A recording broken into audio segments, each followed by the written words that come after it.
Assalamualaikum warahmatullahi wabarakatuh. Pemirsa dimanapun saja Anda berada, selamat berjumpa kembali dengan channel Insan Dongeng.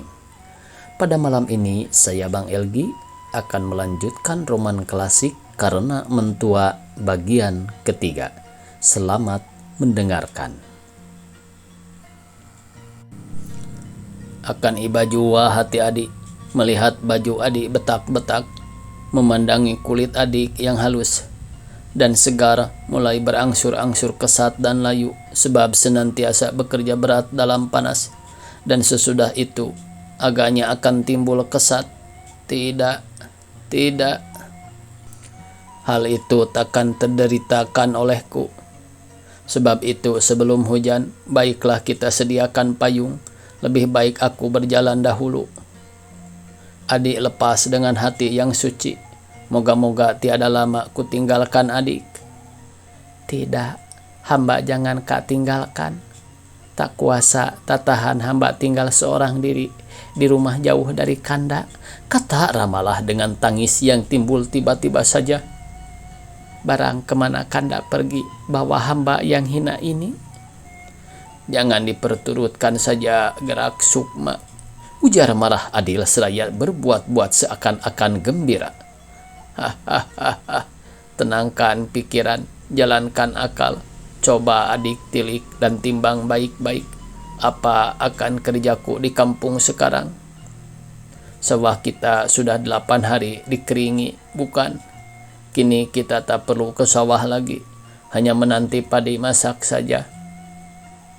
Sementara itu, mengapa kita akan ke ladang? Ladang pun sudah ditanami semuanya.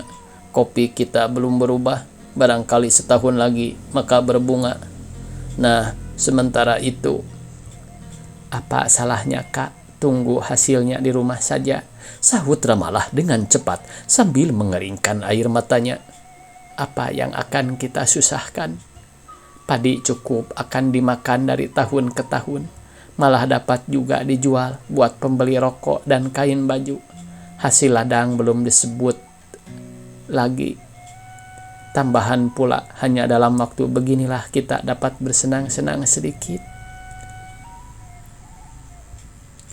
Boom! Kedengaran orang mengempaskan kayu dekat rumah. Kedua laki istri itu menjenguk keluar dari jendela, tetapi suatu apapun tiada kelihatan oleh mereka itu di halaman. Tiba-tiba kedengaran pula orang mengeluh, menarik napas panjang di rusuk rumah di tempat kayu terempas itu, diiringi oleh kata-kata comelan. Ah, senang-senang benar orang di atas rumah ini. Halaman semak tak dibersihkan. Rupanya kalau tidak bergerak tangan yang 2 kerat ini, semuanya centang perenang.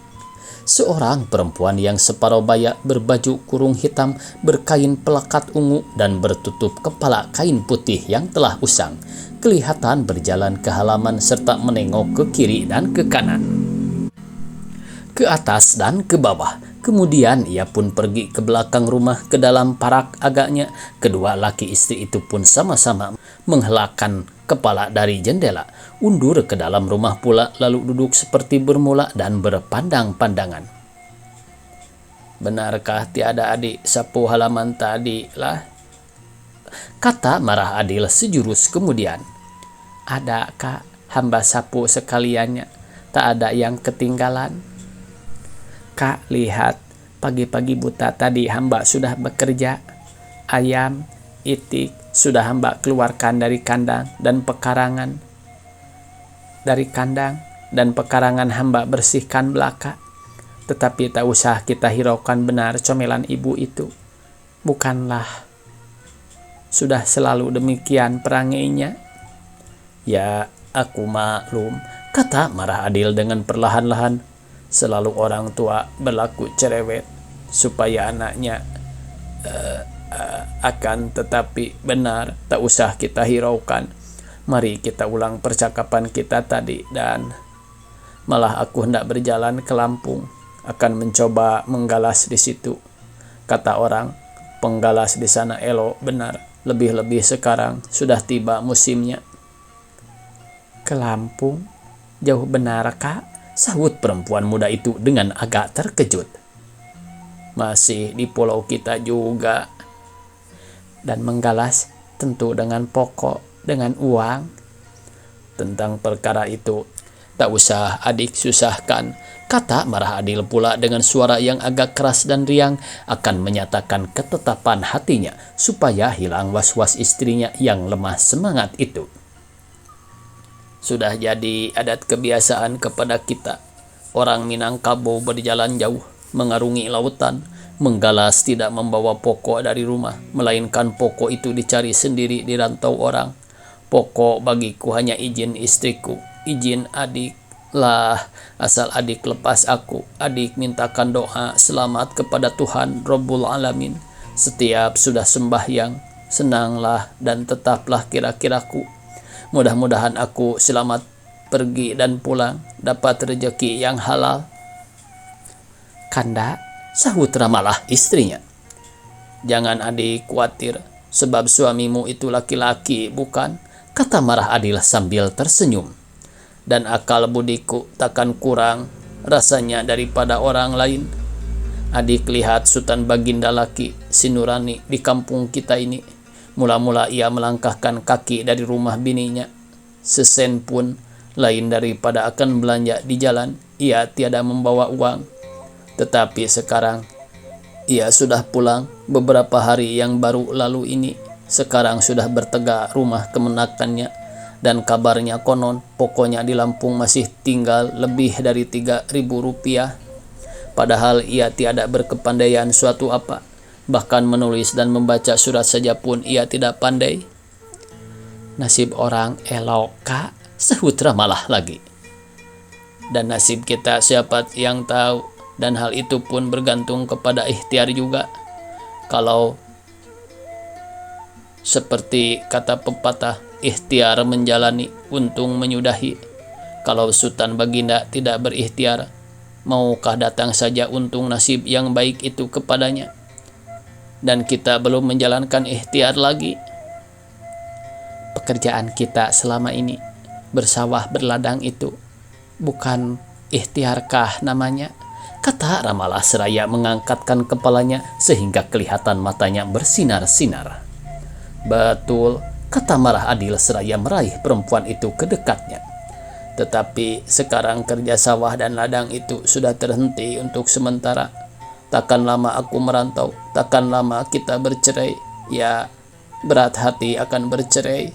Kalau perkara itu adik sebutlah, hatiku pun tak terperikan beratnya akan meninggalkan adik. Sekali belum, 2 kali belum kita bercerai barang setapak. Tetapi akan diperturutkan sajakah hal itu?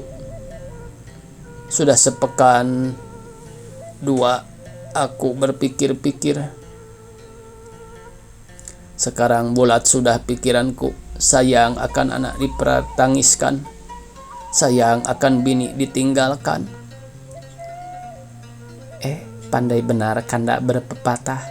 Biasanya sayang akan negeri ditinggalkan, kata Ramalah dengan senyumnya. Benar, dan negeri itu kusamakan dengan adik. Oleh karena kasih sayang kepada adik, terpaksa aku meninggalkan adik buat sementara. Bila Kak akan berangkat? Jadi adik izinkan. Syukur dalam 2-3 hari ini, kata suaminya, Marah Adil. Tiba-tiba terdengar pula suara orang mengomel-ngomel di halaman. Rupanya Ibu Ramalah sudah datang pula dari Parak, membawa kacang panjang dan daun ubi Prancis beberapa kelbat.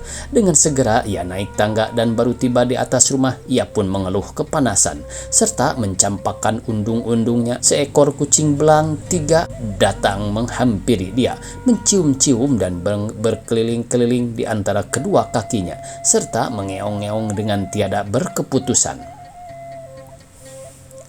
Hei kucing celaka, kucing jahanam, kata perempuan itu seraya menyepakkan binatang itu dengan bengis. Bukan disongsongnya dengan kopi awak ini, melainkan dengan ngeong. Senang benar binatang ini, sudah setinggi ini hari. masih merenung-renung di dalam rumah. Anak raja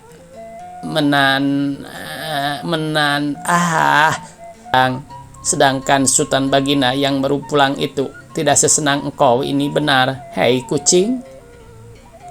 Apa ibu? Ibu dari Parak rupanya, kata Ramalah serta berangkat dari tempat duduk dengan segera. Wah, bagus-bagus benar kacang ini, bulat-bulat, hijau-hijau, dan ini daun ubi pula. Katanya seraya menelan air ludah. Tentu sedap benar lohor kelak. Barang-barang itu pun diambilnya dari tangan ibunya. Dan nanti kurebus kacang ini atau bergulai bersantan ya ibu. Daun ubi digoreng dengan ikan kering. Ia berkata-kata demikian akan menahan gelola yang keluar dari mulut ibunya.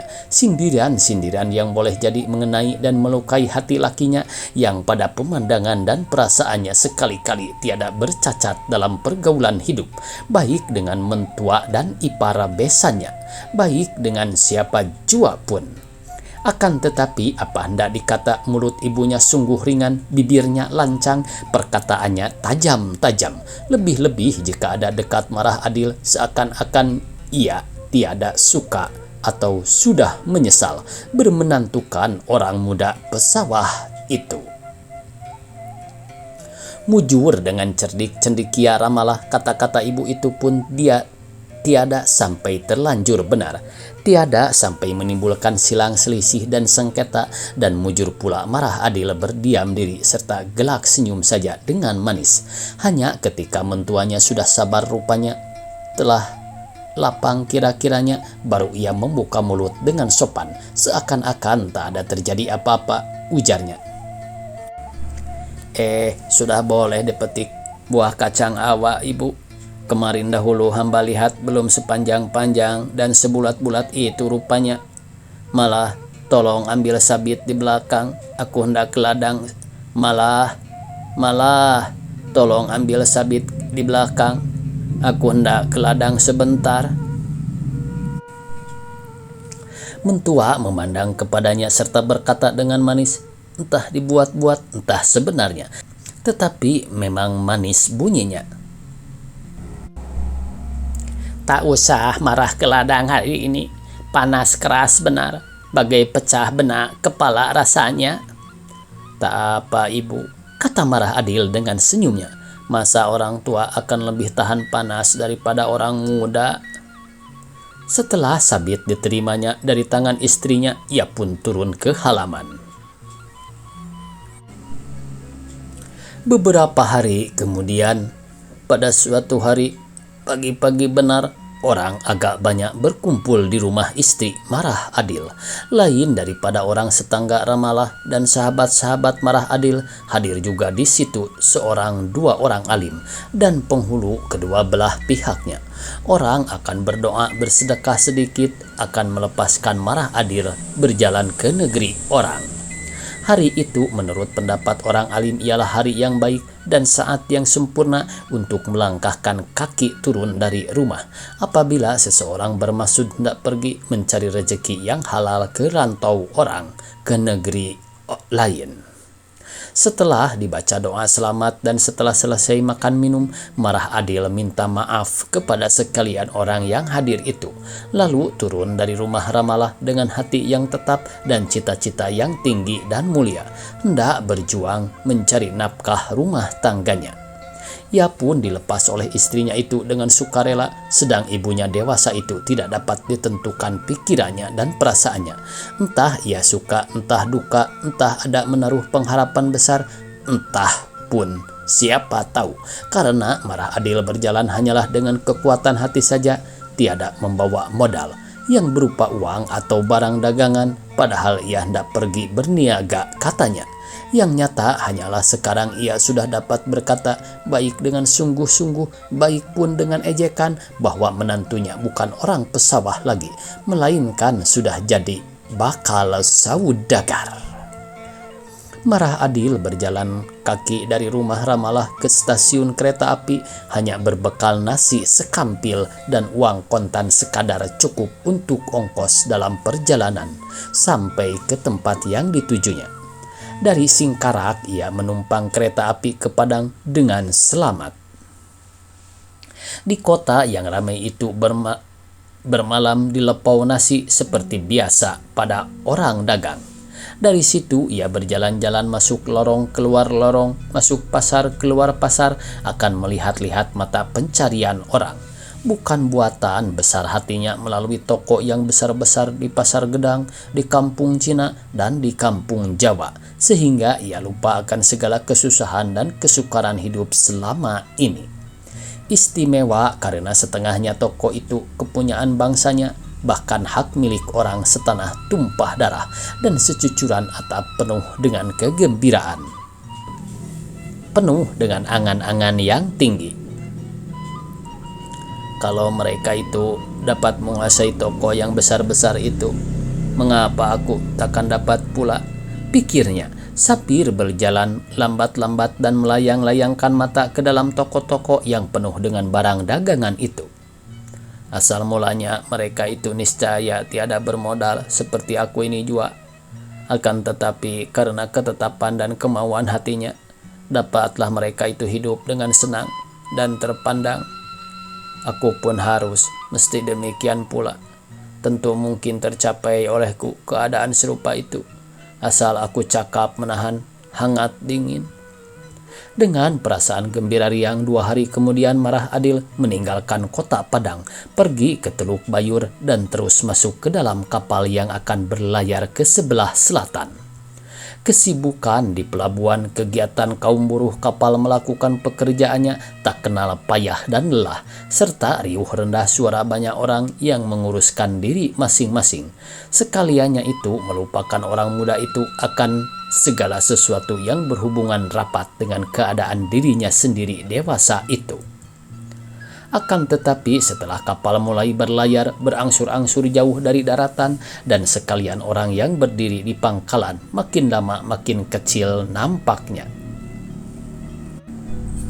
Ketika itu barulah berdebar-debar hatinya, sekonyong-konyong pikirannya berkacau, iman di dadanya mulai berguncang.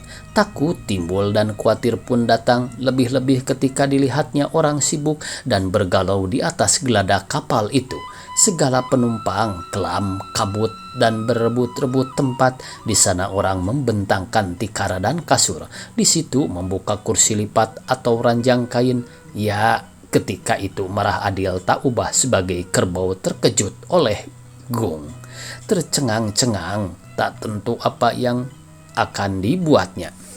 Ia menoleh ke kiri dan ke kanan, ke muka dan ke belakang, dan sekalian orang itu asing kepadanya. Seorang pun tiada nampak kenalannya, dan seorang pun tiada menyapa dan mengindahkan dia. Akhirnya, sebagai digerakkan oleh mesin, perlahan-lahan dan tiada terasa ia pun duduk di atas bungkusannya, tetapi tidak lama. Tiba-tiba ia terdiri pula sambil menjinjit bungkusan itu. Ia melangkah, berjalan lambat-lambat di sela-sela tempat yang telah diduduki orang, tertegun-tegun sambil melayangkan mata kian kemari. Ia mencari tempat yang masih terluang, kemudian ia pun sampai ke bawah tanah tempat kapitan. Di sini saja, pikirnya. Lalu dibukanya bungkusan yang sangat berharga itu, kelihatan sehelai tikar pandan putih, dan tikar itu pun segera dibentangkannya di atas tumpukan barang-barang. Ia duduk di situ termenung sambil bertongkat lutut. Akhirnya entah berapa lama antaranya ia pun berbaring dan tidur. Bersambung. Billahi taufik wal hidayah. Wassalamualaikum warahmatullahi wabarakatuh.